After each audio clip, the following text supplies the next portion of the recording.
Sa pagtestigo ng auditor mula po sa Commission on Audit sa impeachment trial ni Vice President Sara Duterte, sinabi niyang nakitaan niya ng mga paglabag at pagkukulang ang Office of the Vice President sa pag-liquidate ng kanilang confidential funds. Kabilang sa mga nabanggit na tumanggap ng confidential funds sina Mary Gay Iatos, Andy Lim at Alejandro Piquet. Nakatutok live si Sandra Aguinaldo. Sandra. Yes, Emil, dito nga sa impeachment court ay inaharap ngayon ng prosecution panel ang isang state auditor ng Commission on Audit. Ito po ay nag-testify kaugnay sa audit na ginawa niya sa mahigit 600 million pesos na confidential fund ni Vice President Sara Duterte para sa taong 2022 at 2023 na ayon po sa prosecution panel ay hindi umano nagamit sa tamang paraan.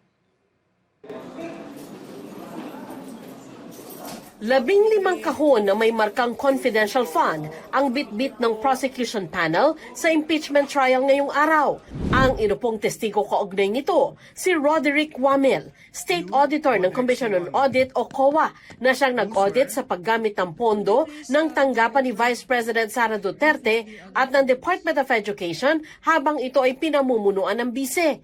Ayon kay Wamel, nakitaan niya ng paglabag sa mga alituntunin ng COA ang dalawang tanggapan sa liquidation ng confidential fund, gaya ng hindi pagbibigay na specific confidential activity, hindi nagtutugmang petsa ng dokumento, kulang-kulang na liquidation documents at iba pa. Pinakita sa iyo ang isang physical financial plan, which and this is now being shown on the screen. Ano ang observations mo dito sa physical and financial plan approved on December 13, 2022?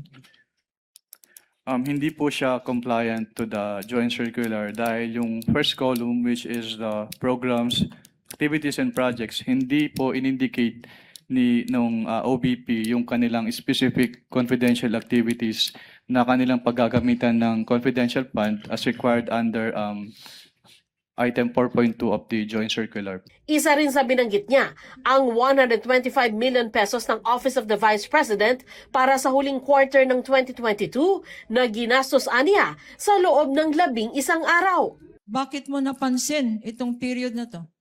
Napansin ko lang naman po yun kasi yung kanilang cash advance based on the physical and financial plan po supposedly is for the whole fourth quarter of 2022. Pero based on this document po, na-disburse lang siya from December 21 to 31, 2022 or around 11 days. May mga dokumentong pirmado ng bise, gaya ng physical and financial plan at accomplishment reports. Kaninong signature itong nakikita natin dito? Ito po ay signature ni Vice Presidente Sara Duterte. At anong ibig sabihin under your circular ng attested?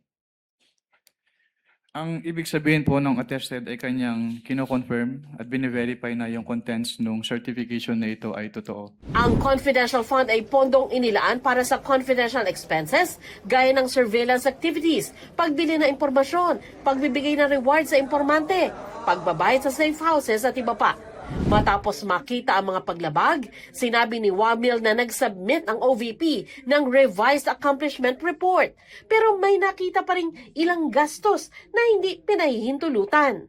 Based on this document po, some of the line items as presented po na confidential expenses ay hindi among the allowable expenses under item 4.8 of the joint circular. Yung provision of medical and food aid for 40 million pesos at yung payment of incentives or traveling relative to confidential operations na 10 million pesos. Nakita rin ng COA na ginamit ang confidential fund pambili ng lamesa, upuan, computer, pero wala raw resibo, kundi acknowledgement receipt lang. May napansin din siya sa petsa ng ilan sa mga ito. Napansin ko na some of the payments were dated December 2023. Which is beyond the scope po nung covered ng kanilang cash advances. And yun nga po, katulad nung nasabi ko kanina, may mga payment of rewards po sila. Either in cash, in medicines, and in various goods. Pero wala na po silang sinamit na any document na support or evidence, document evidencing the success of the information gathering activity on account of the information given by the informer. Binanggit sa korte ang ilan sa mga tumanggap ng pera, bukod pa sa isang Mary Grace Piatos. So ina-acknowledge ng isang Mary Grace Piatos na tumanggap siya ng magkano? Based from this acknowledgement receipt po, tumanggap po si Mary Grace Piatos ng 70,000 pesos for the payment of rewards, close and open parenthesis, medicines. Pag merong pangalang Mary Grace Piatos, kayo ba ay nag-i-investigate o kasama ba ng post-audit nyo ang mag-ascertain sino ba itong Mary Grace Piatos?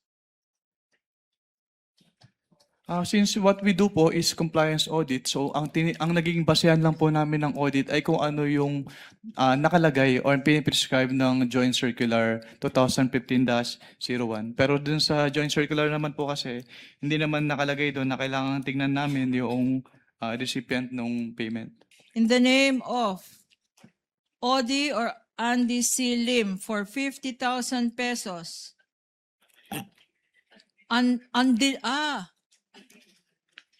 Andilim. Kanya ko pala hindi mabasa. Andilim. Para kay Andilim. 50,000 pesos. Ang date, 12/21/2023. Yung date of payment po, December 27, 2023 is outside the coverage po nung kanilang period of disbursement. Kung merong andilim, siguro dahil Objection, pikit. Your Honor.